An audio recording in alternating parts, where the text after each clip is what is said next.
അങ്ങനെ രാഹുൽ മാങ്കൂട്ടത്തിന് ഇന്നും ജാമ്യം കിട്ടിയില്ല. അടുത്ത 22-ാം തീയതിയാണ് അടുത്ത ജാമ്യം പരിഗണിക്കുന്നത്. അപ്പോൾ ഇന്ന് ജാമ്യം കിട്ടാത്തതിൻ്റെ കാരണം എന്താണെന്ന് വെച്ച് കഴിഞ്ഞാൽ കോടതി പറയുന്നത് SIT റിപ്പോർട്ട് കൊടുത്തില്ല. 22-ാം തീയതി റിപ്പോർട്ട് കൊടുക്കൂ. 22-ാം തീയതി റിപ്പോർട്ട് കൊടുത്തതിന് ശേഷം അതിൽ പറയുന്ന കാര്യങ്ങളെല്ലാം നോക്കിയിട്ടേ ജാമ്യം പരിഗണിക്കുമെന്നാണ് പറയുന്നത്. അപ്പോൾ എന്തുകൊണ്ട് SIT ഇന്ന് റിപ്പോർട്ട് കൊടുത്തില്ലെന്ന് വെച്ച് കഴിഞ്ഞാൽ കുറച്ചുകൂടെ കൂടുതൽ തെളിവുകൾ രാഹുൽ മാങ്കൂട്ടത്തിനെതിരെ കിട്ടിയിട്ടുണ്ട്. അതൊക്കെ ഒന്ന് വ്യക്തമാക്കി പരിശോധിച്ച് ക്ലിയർ ആക്കിയിട്ട് 22-ാം തീയതി സമർപ്പിക്കുമെന്നാണ് പറയുന്നത്. SITയുടെ വാദം അതൊന്നുമല്ല എന്ന് അരിയാഹാരം കഴിക്കുന്ന ജനങ്ങൾക്ക് മനസ്സിലാക്കാവുന്നേ ഉള്ളൂ. രാഹുലിനെ എങ്ങനെയെങ്കിലും കുറച്ചുകൂടെ കൂടുതൽ നിങ്ങൾ നോക്കിക്കൂ, 22-ാം തീയതി ആകുമ്പോഴത്തേക്ക് വേറൊരു റീസൺ പറഞ്ഞിട്ട് വീണ്ടും ഇത് നീട്ടിക്കൊണ്ടു പോകും. എങ്ങനെയെങ്കിലും രാഹുലിനെ ഒരു 2 ആഴ്ച 3 ആഴ്ച ജയിലിൽ ഇടണം. ഇവരെയൊക്കെ ഉദ്ദേശം എന്ന് വെച്ച് കഴിഞ്ഞാൽ വേറൊന്നുമല്ല, രാഹുൽ മാങ്കൂട്ടത്തിനെ അയോഗ്യനാക്കി കഴിഞ്ഞാൽ ഈ പറഞ്ഞിട്ടുള്ള പിന്നെ രാഹുലിൻ്റെ രാഷ്ട്രീയ ഭാവി തന്നെ പോയല്ലോ. പിന്നെ രാഹുൽ മാങ്കൂട്ടം രാഷ്ട്രീയത്തിലേക്ക് വരത്തില്ലോ. അതുകൊണ്ട് രാഹുൽ മാങ്കൂട്ടത്തിനെ അയോഗ്യനാക്കണമെങ്കിൽ 1-2 ദിവസം കൊണ്ട് പറ്റത്തില്ല. ഒരു 6 മാസം 1 വർഷമെങ്കിലും വേണ്ടുന്ന കാര്യമാണ് ഈ അയോഗ്യനാക്കുമെന്ന് പറയുന്നത്. അപ്പോൾ അത് പെട്ടെന്നുള്ള പ്രോസസ്സിങ് അല്ല. അപ്പോൾ എങ്ങനെയെങ്കിലും കുറേ ദിവസം ഇങ്ങനെ നീട്ടിക്കൊണ്ട് പോയിട്ട് ഇനി അയോഗ്യനാക്കാനുള്ള പരിപാടിയൊക്കെയാണ് ഇതിനകത്ത് കാണിക്കുന്നതെന്നും എനിക്കൊരു ഡൗട്ടുണ്ട്. അപ്പം എന്തായാലും SIT ഇന്ന് രാഹുൽ മാങ്കൂട്ടത്തിന് റിപ്പോർട്ട് സമർപ്പിച്ചില്ലല്ലോ.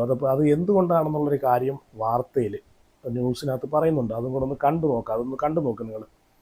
ഇതൊക്കെ വെറുതെ ഇതൊക്കെ രാഹുൽ മാങ്കൂട്ടത്തിനെ കുറച്ചുകൂടെ കൂടുതൽ ജയിലിൽ കടത്താനുള്ള പരിപാടിയാണ്. അതല്ലാതെ ഇത് വേറൊന്നുമല്ല. നിങ്ങളൊന്ന് കണ്ടു നോക്ക് വാർത്ത. കൂട്ടത്തിൽ MLAയുടെ ജാമ്യ ഹർജിയിൽ മറ്റന്നാൾ കോടതി വിശദവാദം കേൾക്കും. ഇന്ന് അപേക്ഷ പരിഗണിച്ച പത്തനംതിട്ട സെഷൻസ് കോടതി SITയോട് റിപ്പോർട്ട് തേടിയിരിക്കുകയാണ്. CK അഭിലാൽ വിവരങ്ങളുമായി ചേരുകയാണ്. അഭിലാൽ, ഇന്ന് ഇതുമായി ബന്ധപ്പെട്ട് കോടതിയിൽ എന്തൊക്കെയുണ്ടായി?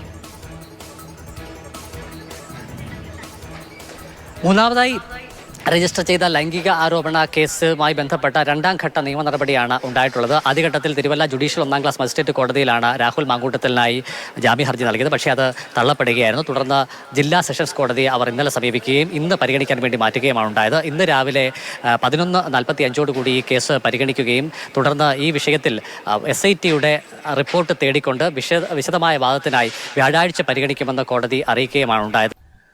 SIT രാഹുൽ മാങ്കൂട്ടത്തിനെ പിടിക്കാൻ കാണിച്ച വെപ്രാളമൊന്നും റിപ്പോർട്ട് കൊടുക്കാൻ കാണിക്കുന്നില്ലല്ലോ. അപ്പോൾ അതിലൂടെ മനസ്സിലാക്കാം ഇത് രാഹുൽ മാങ്കൂട്ടത്തിനെ കുറച്ചുകൂടെ ജയിലിൽ ഒന്ന് കിടത്തണം, അതിന് വേണ്ടിയിട്ടുള്ള പരിപാടിയാണെന്ന്. പിന്നെ ഇപ്പം രാഹുൽ മാങ്കൂട്ടം എന്ന MLA, അതൊരു MLA നിങ്ങൾ നോക്കിക്കോണം, ഒരു MLA ആണ്.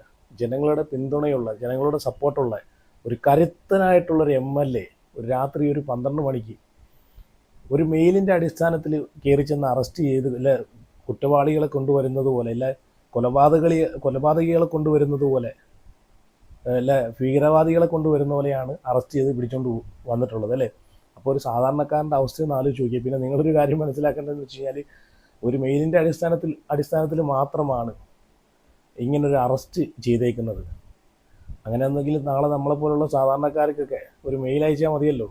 നേരെ മുഖ്യമന്ത്രിക്കോ DGPക്കോ ഇനി മെയിൽ വഴി കംപ്ലയിൻ്റ് അങ്ങോട്ട് പറഞ്ഞാൽ മതിയല്ലോ. വേറെ ഒന്നും വേണ്ടല്ലോ. ഇനി പോലീസ് സ്റ്റേഷനൊന്നും ഇനി വേണ്ട. പോലീസ് സ്റ്റേഷനൊക്കെ എടുത്ത് കളഞ്ഞേരെ, പൊളിച്ച് കളഞ്ഞേരെ. പോലീസന്മാരെ ഒന്നും ആവശ്യമില്ല. ഇനിയിപ്പം ഡയറക്റ്റ് പോലീസ് സ്റ്റേഷൻ്റെ ആവശ്യമില്ല. ഇനിയിപ്പോൾ ഡയറക്റ്റ് മുഖ്യമന്ത്രിക്കോ DGPക്കോ പരാതി കൊടുക്കാമെന്നല്ലേ ഉള്ളൂ. എന്തുവാടേ ഇതൊക്കെ? ഒരു MLAയുടെ അവസ്ഥ ഇതാണെങ്കിൽ ഒരു സാധാരണക്കാരൻ്റെ അവസ്ഥ ഒന്ന് ആലോചിച്ച് നോക്കി. പറയാൻ വല്ലതും ഉണ്ടോ? എന്തായാലും ഇതിനെ പറ്റിയിട്ട് ഇവിടെ ഒരു വീഡിയോ കാണിക്കാം, നിങ്ങളൊന്ന് കണ്ടു നോക്ക്. രാഹുലിനെ അയോഗ്യനാക്കാനുള്ള പരിപാടിയൊക്കെയാണ് ഇവിടെ നടക്കുന്നതെന്ന് എനിക്ക് തോന്നുന്നത്. എന്തായാലും ഒരു 6 മാസം വേണം ഈ ഒരു പ്രോസസ്സിങ്ങിന്. എന്തായാലും നിങ്ങൾ അതൊന്ന് കേട്ട് നോക്കുക. ഞാൻ ഇവിടെ ഒരു വീഡിയോ വെച്ച് തരാം, നിങ്ങളൊന്ന് കണ്ടു നോക്കുക. ജാമ്യം കിട്ടാത്തത് കൊണ്ട് രാഹുൽ മാങ്കൂട്ടത്തിന് നിയമസഭാ സമ്മേളനത്തിൽ പങ്കെടുക്കാൻ കഴിയില്ല. അയോഗ്യനാക്കുക എന്ന് പറഞ്ഞാൽ എങ്ങനെ വരുന്നാലും ഒരു 6 മാസം മുതൽ ഒരു വർഷം വരെ എടുക്കുന്ന ഒരു പ്രക്രിയയാണ്. അവസാനം അങ്ങനെ അവർ നടന്നത് നമ്മൾ 2011 PC ജോർജിൻ്റെ കേസിലാണ്. PC ജോർജ് കേരള കോൺഗ്രസിനെതിരായിട്ട് പലയിടത്തും പോയി പ്രസംഗിച്ചു, അങ്ങനെയൊക്കെ പറഞ്ഞിട്ട് മാണി സാറ് കൊടുത്ത പരാതിയുടെ അടിസ്ഥാനത്തിൽ ആണെന്ന് നടന്നത്. അന്ന് ഏകദേശം 1 വർഷത്തോളം എടുത്തിട്ടാണ് അതിലൊരു തീരുമാനം ഉണ്ടായത്. അതുപോലെ ഇത് ഇപ്പം പരാതി കൊടുത്തു കഴിഞ്ഞാൽ പരാതി കൊടുത്ത ആളിൻ്റെ മൊഴി എടുക്കണം. അത് കഴിഞ്ഞതിന് ശേഷം ഇതിന് കമ്മിറ്റിയുണ്ട്, പ്രിവിലേജ് കമ്മിറ്റിക്ക് ഹാൻഡ് ഓവർ ചെയ്യും. നിയമസഭയുടെ എത്തിക്സ് ആൻഡ് പ്രിവിലേജ് കമ്മിറ്റിക്ക് കൊടുക്കും. MB ഗോവിന്ദൻ മാഷാണെന്ന് തോന്നുന്നു അതിൻ്റെ തലവൻ. UDF നിന്ന് 2 അംഗങ്ങളും ഉണ്ട്, ബാക്കിയെല്ലാം LDF അംഗങ്ങളാണ്. ഈ പരാതി അവർക്ക് കൊടുക്കും. പരാതി അവരെ പരിശോധിച്ചതിന് ശേഷം ഈ ആരോപണ വിധേയനായ വ്യക്തിയുടെയും ആരോപണം ഉന്നയിച്ച പരാതി കൊടുത്ത ആളിൻ്റെയും മൊഴി എടുക്കണം. അപ്പം അത് ചെയ്യേണ്ടതെന്നാണെന്ന് പറഞ്ഞു കഴിഞ്ഞാൽ രാഹുൽ മാങ്കൂട്ടത്തിൻ്റെ മൊഴി എടുക്കേണ്ടി വരും. അത് കഴിഞ്ഞിട്ട് പിന്നെ ഈ ആരോപണം പരാതി ഉന്നയിച്ചിട്ടുള്ള അവരുടെ എല്ലാവരുടെയും മൊഴികൾ എടുക്കേണ്ടി വരും. ഈ എത്തിക്സ് ആൻഡ് പ്രിവിലേജ് കമ്മിറ്റി ഇവരെ രണ്ടുപേരെയും വിളിച്ചു വരുത്തേണ്ടി വരും. വിളിച്ചു വരുത്തി മൊഴി എടുക്കേണ്ടി വരും. അല്ലെങ്കിൽ പിന്നെ ഇപ്പം ജയിലിലായതുകൊണ്ട് വേണമെങ്കിൽ ഇവർ അവിടെ പോയി വേണമെങ്കിൽ മൊഴി എടുക്കാം. മറ്റതൊക്കെ നേരിട്ടാണ്, അതായത് ഇവർക്ക് നേരിട്ട് കൊടുക്കാം, വേണമെങ്കിൽ ഒരു വക്കീലിനെ കൊണ്ട് റെപ്രസെൻറ്റ് ചെയ്യാം. അപ്പോൾ ഈ പ്രോസസ്സ് എല്ലാം പൂർത്തിയാക്കി റിപ്പോർട്ട് ഉണ്ടാക്കി സഭയിൽ സമർപ്പിച്ച് സഭ അത് അംഗീകരിച്ച് കേട്ടല്ലോ. എന്തായാലും പെട്ടെന്നൊന്നും എന്തായാലും അയോഗ്യനാക്കാൻ പറ്റത്തില്ല. ആ ഒരു 6 മാസം അല്ലെങ്കിൽ ഒരു വർഷമെങ്കിലും വേണ്ടി വരും ഈ ഒരു പ്രോസസ്സിങ് നടക്കാൻ.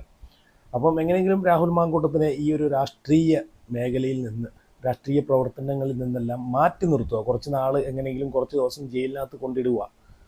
ജയിലിനകത്ത് കൊണ്ടിട്ടിട്ട് ഈ പറയുന്ന പോലെ ജാമ്യാപേക്ഷ ഇതുപോലെ നീട്ടി റിപ്പോർട്ട് കൊടുക്കാൻ വൈകിപ്പിച്ച് നീട്ടി കൊണ്ടുപോകുക. അതൊക്കെയാണ് മെയിനായിട്ടുള്ള ഉദ്ദേശം. കാരണം രാഹുലിന് ജാമ്യം കിട്ടിക്കഴിഞ്ഞാൽ രാഹുൽ മാങ്കൂട്ടം ഇരട്ടി ശക്തിയോടെ, ഡബിൾ ശക്തിയോടെ തിരിച്ചു വരുമെന്ന് നല്ല ബോധ്യം ഇവർക്കെല്ലാം ഉണ്ട്. രാഹുലിനെ കുടുക്കിയ ഈ വ്യക്തികൾക്കെല്ലാം നല്ല ബോധ്യമുണ്ട്. അതുകൊണ്ടാണ് ഈ രാഹുലിനെ ഇങ്ങനെ ഇട്ട് കളിപ്പിച്ച് ജയിലിലിട്ട് എങ്ങനെ നീട്ടിക്കൊണ്ട് പോകുന്നത്. അല്ലാതെ വേറൊന്നുമല്ല. ഇപ്പം ഈ ഒരു വിഷയമായിട്ട് രാഹുൽ മാങ്കൂട്ടത്തിന് ന്യായീകരിക്കുമല്ല. പക്ഷേ രാഹുൽ മാങ്കൂട്ടം ഈ പറഞ്ഞിട്ടുള്ള ഒരു രാഷ്ട്രീയ പദവിയിലിരിക്കുന്ന സമയത്ത് ഇങ്ങനെയൊന്നും ചെയ്യാൻ പാടില്ല. അത് ഓക്കെയാണ്, അതിനെ ന്യായീകരിക്കുമല്ല. പക്ഷേ രാഹുൽ മാത്രമല്ലല്ലോ ഇവിടെ കുറ്റക്കാരൻ. ഇവിടെ ശിക്ഷ അനുഭവിക്കണമെങ്കിൽ രണ്ടുപേരും ശിക്ഷ അനുഭവിക്കണം. കാരണം ഇവിടെ ഈ രാഹുൽ മാങ്കൂട്ടവുമായിട്ട് ബന്ധപ്പെട്ട് ഈ പരാതി കൊടുത്തിട്ടുള്ള വ്യക്തികളൊക്കെ മറ്റൊരു വ്യക്തിയെ ചതിച്ചിട്ടാണ് ഇതിലോട്ട് വന്നിട്ടുള്ളത്. അപ്പം അവർ ചെയ്തിട്ടുള്ളതും വഞ്ചനാ കുറ്റമല്ലേ? സ്വന്തം ഹസ്ബൻഡ് ഇരിക്കുന്ന സമയത്ത് തന്നെ മറ്റൊരാളുമായിട്ട് ഞാൻ കല്യാണം കഴിച്ച് എനിക്ക് ഹസ്ബൻഡ് നിലവിലുണ്ടെന്ന് പോലും മറച്ചു വെച്ചിട്ട് അങ്ങനെ പോകുമ്പോഴത്തേക്ക് അവരും ചെയ്തിട്ടുള്ളത് വഞ്ചനാ കുറ്റമല്ലേ? അപ്പം ശിക്ഷ അനുഭവിക്കുന്നുണ്ടെങ്കിൽ എല്ലാവരും രണ്ടുപേരും ശിക്ഷ അനുഭവിക്കണം. അല്ലാതെ ഒരാളെ മാത്രം ഇങ്ങനെ കുറ്റക്കാരനാക്കി ക്രൂശിക്കുന്നത് അത് ഒട്ടും ശരിയല്ല. പിന്നെ ഈ പറഞ്ഞതുപോലെ രാഹുൽ മാങ്കൂട്ടം എന്നൊരു വ്യക്തിയുടെ രാഷ്ട്രീയം എനിക്ക് പേഴ്സണലി എനിക്ക് ഒരുപാട് ഇഷ്ടമുള്ളൊരു വ്യക്തിയാണ്. കാരണം ഈ പറഞ്ഞിട്ടുള്ള നമ്മുടെ സമൂഹത്തിൽ നടക്കുന്ന അനീതിക്കെതിരെയും അക്രമത്തിനെതിരെയും ഈ പറഞ്ഞിട്ടുള്ള സംഘപരിവാറിനെതിരെയൊക്കെ അതിശക്തമായിട്ട് നല്ല രീതിയിൽ പ്രതികരിച്ച് പ്രതിഷേധങ്ങളിൽ മുമ്പിട്ട് നിന്നിട്ടുള്ള ഒരു വ്യക്തിയാണ് രാഹുൽ മാങ്കൂട്ടം. അപ്പം രാഹുൽ മാങ്കൂട്ടത്തിൻ്റെ ഒരു രാഷ്ട്രീയം എനിക്കിഷ്ടമാണ്. ഇനിയും രാഷ്ട്രീയത്തിലേക്ക് വരാൻ ഞാനും ആഗ്രഹിക്കുന്നുണ്ട്. കോൺഗ്രസ് പാർട്ടിയിൽ ഇപ്പം നട്ടുള്ളൊരു വനിത ആരാന്ന് ചോദിച്ചു കഴിഞ്ഞാൽ അതിനകത്ത് ഒരു സംശയമില്ല, ശ്രീനാദേവി കുഞ്ഞമ്മ തന്നെയാണ്. രാഹുൽ മാങ്കൂട്ടവുമായിട്ട് ബന്ധപ്പെട്ട വിഷയത്തിൽ ലൈവിനകത്ത് രാഹുൽ മാങ്കൂട്ടത്തിനെ സപ്പോർട്ട് ചെയ്ത് ശ്രീനാദേവി കുഞ്ഞമ്മ കുറച്ച് കാര്യങ്ങളൊക്കെ പറഞ്ഞപ്പോഴത്തേക്ക് അതിനെതിരെ ഈ അതിജീവിതയെ അപമാനിച്ചു, അതിജീവിതയുടെ ഐഡൻറ്റിറ്റി വെളിപ്പെടുത്തി എന്നൊക്കെ പറഞ്ഞിട്ട് കള്ളപ്പരാതിയൊക്കെ കൊടുത്തായിരുന്നല്ലോ. അതിനെതിരെ ശക്തമായിട്ട് പ്രതികരിച്ച് മുമ്പോട്ട് വന്ന ശ്രീനാദേവി കുഞ്ഞമ്മയാണ് പിന്നെ നമ്മൾ കണ്ടത്. ഇപ്പം ഈ ഒരു രാഹുൽ മാങ്കൂട്ടവുമായിട്ടുള്ള വിഷയവുമായിട്ട് ബന്ധപ്പെട്ട് ഞെട്ടിക്കുന്ന കുറച്ച് കാര്യങ്ങൾ ഈ ശ്രീനാദേവി കുഞ്ഞമ്മ ഇവിടെ പറയുന്നുണ്ട്. ഞാനത് ഇവിടെ നിന്ന് ആ ഒരു ആഡിയോ ഇവിടെ കൊടുക്കാം, നിങ്ങളൊന്ന് കേട്ട് നോക്കുക. കാരണം ഇതുപോലെ നട്ടലോടുകൂടി ചങ്കൂറ്റത്തോടു കൂടി സത്യങ്ങൾ തുറന്നു പറയാൻ ശ്രമിക്കുമല്ല, തുറന്നു പറയണം. അതാണ് വേണ്ടുന്നത്.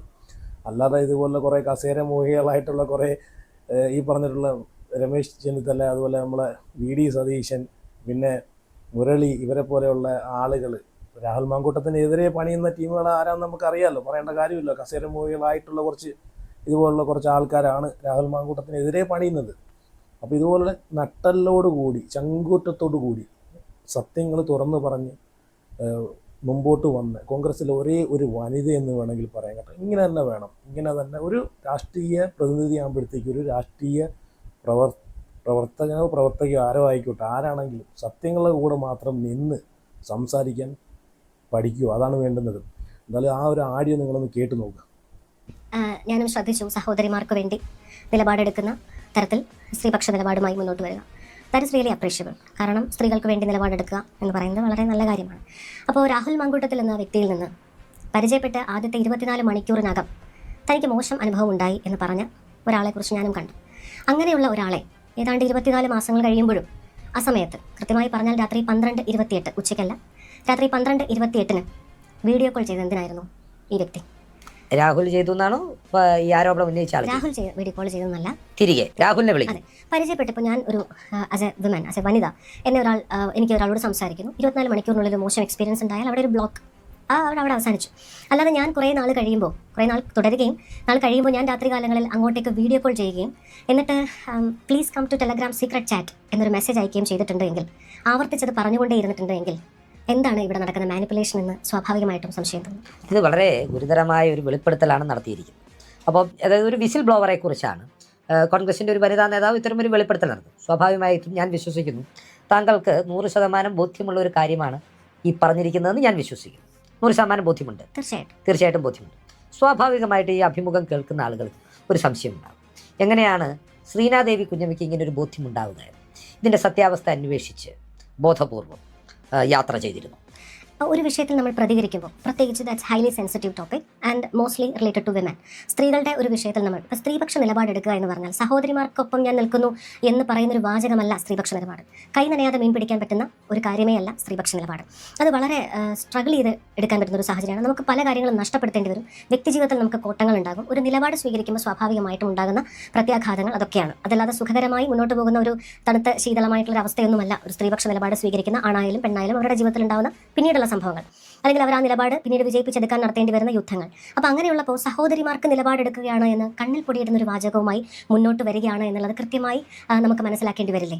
രാത്രി 12 മണി കഴിഞ്ഞ് തന്നെ 24 മണിക്കൂറിനകം മോശം ആണ് തനിക്ക് 24 മണിക്കൂർ കൊണ്ട് തന്നെ തന്നോട് മോശമായി പെരുമാറിയ ആളാണ് എന്ന് ആധികാരികമായി പൊതുസമൂഹത്തിന്റെ മുന്നിൽ പറയുമ്പോൾ പിന്നെ നിങ്ങൾ എന്തിനായിരുന്നു രാത്രികാലങ്ങളിൽ ആ വ്യക്തിയെ വീഡിയോ? ഞാൻ ചോദിക്കുന്നതാണ്, ആ ഭാഗം പിടികിട്ടി, പക്ഷെ അതെങ്ങനെ താങ്കൾക്ക് എങ്ങനെ അതിനെക്കുറിച്ച് ഇത്ര ഉത്തമ ബോധ്യമുണ്ടായി എന്നാണ് എൻ്റെ ചോദ്യം. ഞാൻ ഒരു വിഷയത്തിൽ അതിലേക്ക് പറയാണ്, ഞാനൊരു വിഷയത്തിൽ പ്രതികരിക്കുന്നുണ്ടെങ്കിൽ ഉറപ്പായിട്ടും എൻ്റെ ഉത്തരവാദിത്തമാണ് അതിനെക്കുറിച്ചുള്ള വാസ്തവം അറിഞ്ഞതിന് ശേഷം മാത്രമേ പ്രതികരിക്കാവൂ എന്നുള്ളത്. അതല്ലാതെ ഒരു മിയറായിട്ട് എനിക്ക് ചുറ്റും വരുന്ന വിഷയങ്ങളൊക്കെ അഭിപ്രായം പറയാൻ എനിക്ക് സ്വാതന്ത്ര്യമുണ്ട്, പക്ഷേ ആധികാരികതയോടുകൂടി സംസാരിക്കരുത്. അത് പാടില്ലാത്ത കാര്യമാണ്. അപ്പോൾ എനിക്ക് ഒരു വിഷയത്തിൽ ആധികാരികതയോട് സംസാരിക്കണമെന്നുണ്ടെങ്കിൽ എനിക്ക് ആ വിഷയത്തെക്കുറിച്ച് കൃത്യമായ അറിവുണ്ടാവണം. അതുകൊണ്ട് തന്നെ ഈ അറിവ് ലഭിക്കുവാൻ വേണ്ടി എന്തൊക്കെ സ്വാഭാവികമായിട്ടുള്ളൊരു എൻക്വയറി ഉണ്ടാകാൻ ഉപാടുണ്ടോ ഉറപ്പായിട്ടും എനിക്ക് അത് നടത്തേണ്ടതായിട്ടുണ്ട്.